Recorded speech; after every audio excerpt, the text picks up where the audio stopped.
Assalamualaikum warahmatullahi wabarakatuh.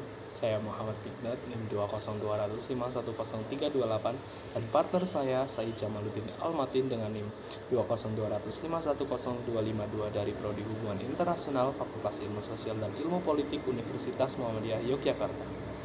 Pada kesempatan kali ini kami akan mempresentasikan mengenai strategi penelitian kualitatif sebagai tugas dari mata kuliah Metode Penelitian Sosial. Untuk lebih lengkapnya, langsung saja mari kita simak bersama. Penelitian berasal dari kata research, yang artinya dalam bahasa Indonesia disebut riset, dari Booth, Colom, and Williams pada tahun 2008. Kamus Merriam-Webster online menerjemahkan kata itu sebagai tindakan pencarian yang dilakukan secara cermat dan hati-hati. Juga diartikan sebagai usaha penyelidikan atau pemeriksaan yang cermat melalui sebuah investigasi atau percobaan yang bertujuan untuk menemukan dan menafsirkan fakta tertentu oleh Merriam-Webster Dictionary online pada tahun 2019. Oleh sebab itu, sebuah penelitian memenuhi standar empirik sistematis sebagaimana diungkapkan oleh Rowane pada tahun 2013 yang mencakup 4 tujuan dasar, yakni eksplorasi, deskripsi, eksplanasi, dan evaluasi. Yang pertama, eksplorasi adalah riset yang diadakan untuk menjadi tahu atau meningkatkan pemahaman. Sementara itu, deskripsi memberikan gambaran atau laporan rinci mengenai fenomena. Jika penelitian dipusatkan pada analisis kausal sebab akibat, maka riset mengarah pada eksplanasi. Jika penelitian dilakukan untuk menilai baik buruknya sebuah fenomena, maka terjadilah penelitian evaluasi. Merujuk definisi yang dibangun oleh V. Hempstead, penelitian adalah sebuah studi yang mana melainkan dilakukannya investigasi yang cermat dan sistematis secara ilmiah terhadap semua bukti atau data yang menyangkut masalah tertentu, untuk akhirnya menghasilkan sebuah solusi yang bagus dan dapat dikembangkan. Karena mencakup sebuah studi ilmiah, maka penelitian memerlukan langkah-langkah tertentu yang sistematis. Ilmu tentang ini disebut sebagai metodologi penelitian. Sedangkan langkah-langkah atau cara pelaksanaannya penelitian secara sistematis didefinisikan sebagai metode penelitian. Selanjutnya, pada kesempatan kali ini kami mengambil 4 penelitian kualitatif menurut para ahli. Yang pertama, oleh penelitian kualitatif menurut Aminuddin pada tahun 1990 yang mengatakan bahwa penelitian kualitatif merupakan sejumlah prosedur kegiatan ilmiah yang dapat digunakan untuk memecahkan masalah sesuai dengan sudut pandang dan pendekatan yang digunakan peneliti. Penelitian kualitatif selalu bersifat deskriptif, artinya data yang dianalisis dan hasil analisanya berbentuk deskripsi fenomena dan berupa angka atau koefisien tentang hubungan antar variabel. Kemudian penelitian kualitatif menurut Khoja-Ningrat pada tahun 1993 mengartikan bahwa penelitian kualitatif adalah desain penelitian yang memiliki 3 format. Ketiga format tersebut meliputi penelitian deskriptif, verifikasi, dan format grounded research. Penelitian kualitatif adalah salah satu penelitian yang lebih cocok digunakan untuk penelitian yang tidak berpola. Karena berpola, kamu bisa menggunakan desain untuk membantu dalam penelitian. Kemudian, menurut David Williams pada tahun 1995, penelitian kualitatif adalah upaya penelitian mengumpulkan data yang didasarkan pada latar ilmiah. Tentu saja karena dilakukan secara alamiah atau natural, hasil penelitiannya pun juga ilmiah dan dapat dipertanggungjawabkan. Dan yang terakhir ada Sugiono pada tahun 2005 yang mengartikan bahwa penelitian kualitatif lebih cocok digunakan untuk jenis penelitian yang memahami tentang fenomena sosial dari perspektif partisipan.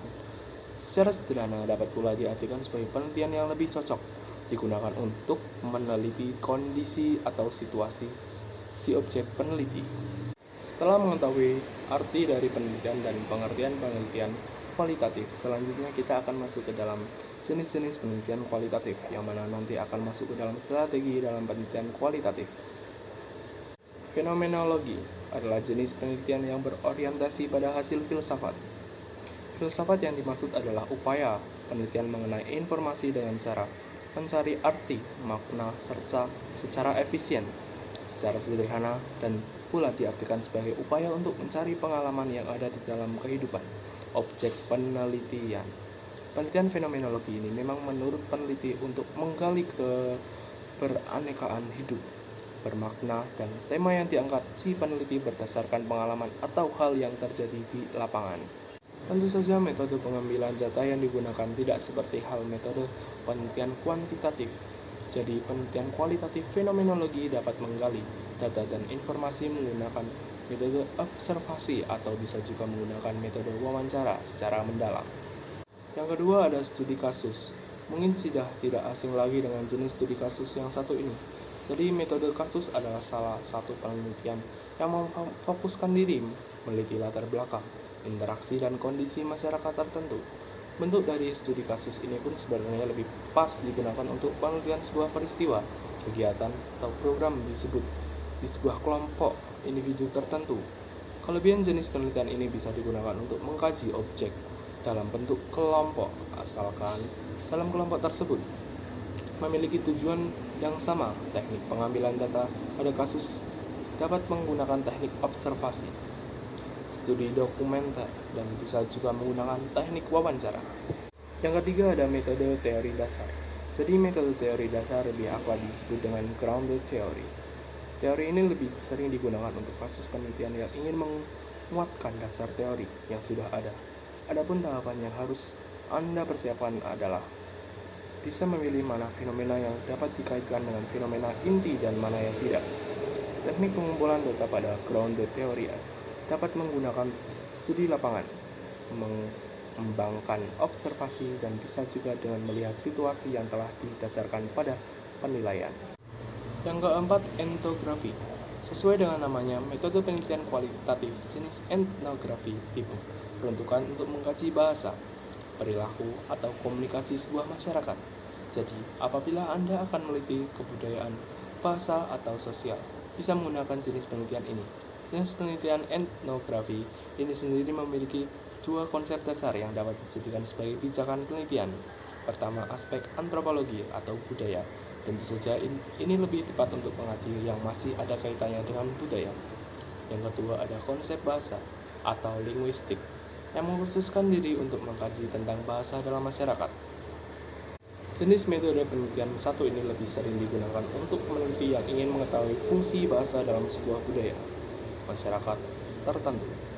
Adapun yang menggunakan etnografi untuk meneliti interaksi sosial, kepercayaan, atau agama yang dianut dalam sebuah kelompok, atau sekedar ingin meneliti tentang cara kehidupan dalam suatu masyarakat. Kemudian metode histori. Sesuai dengan namanya, jenis metode histori adalah salah satu metode penelitian yang memfokuskan pada peristiwa masa lalu. Bisa juga diterapkan untuk meneliti sebuah rekonstruksi masa lalu.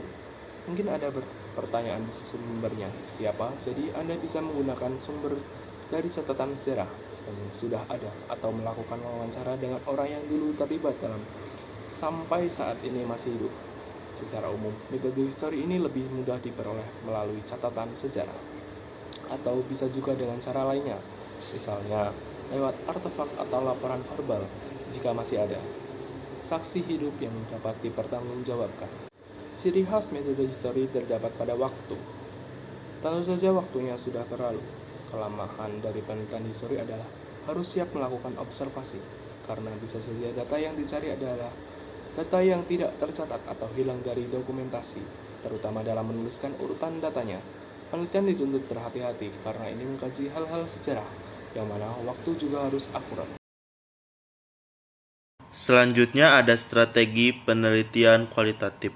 Ada 6 strategi penelitian kualitatif apa saja, yaitu yang pertama studi kasus, yang kedua etnografi, yang ketiga fenomenologi, yang keempat etnometodologi, yang kelima grounded theory, dan yang keenam metode biografi.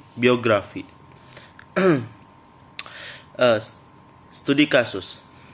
Strategi penelitian studi kasus sebuah metode penelitian yang secara khusus menyelidiki fenomena kontemporer yang terdapat dalam konteks kehidupan nyata, yang dilaksanakan ketika batasan-batasan antara fenomena dan konteksnya belum jelas dengan menggunakan berbagai sumber data.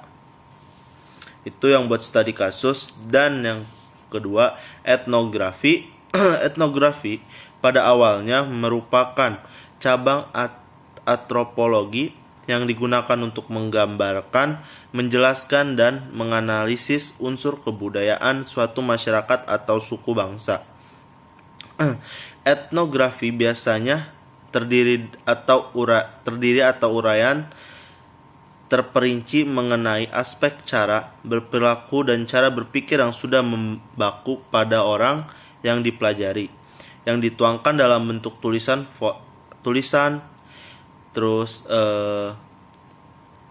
foto, gambar, atau film. Terus yang ketiga, fenomenologi.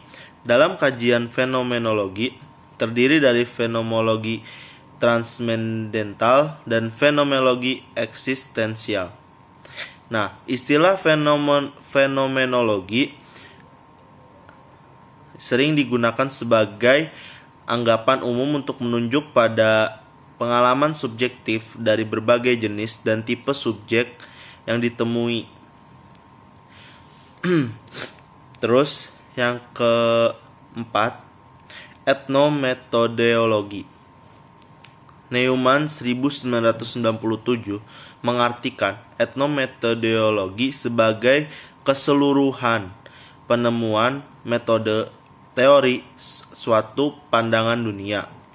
Pandangan etnometodologi berasal dari kehidupan. Etnometodologi berusaha memaparkan realitas pada tingkatan yang melebihi sosiologi dan psikologi. Etnometodologi memiliki batasan sebagai kajian akal sehat, yakni kajian observasi penciptaan yang digunakan terus-menerus dalam interaksi sosial dengan lingkungan yang sewajarnya. Dan yang kelima, grounded theory. Grounded theory atau GT, kita bisa disebut GT, merupakan metodologi penelitian kualitatif yang berakar pada konstruktivisme atau paradigma keilmuan yang mencoba mengonstruksi atau merekonstruksi teori atas suatu fakta terjadi di lapangan berdasarkan pada empirik. Konstruksi atau rekonstruksi teori itu diperoleh melalui analisis induktif atas seperangkat data emik berbentuk korpus yang diperoleh berdasarkan pengamatan lapangan. Yang keenam, metode biografi. Biografi ini memiliki banyak varian, antara lain potret, profil, memoir, life history, autobiografi, dan diari. Varian semacam ini tidak hanya menunjukkan cara di dalam melihat pengalaman yang terakumulasi tersebut, tetapi juga memperlihatkan perluasan dari metode ini sebagai metode yang penting dalam penelitian sosial kualitatif. Nah, terima kasih. Sekian dari kelompok kami. Kurangnya mohon dimaafkan, lebihnya mohon dimanfaatkan. Wassalamualaikum warahmatullahi wabarakatuh.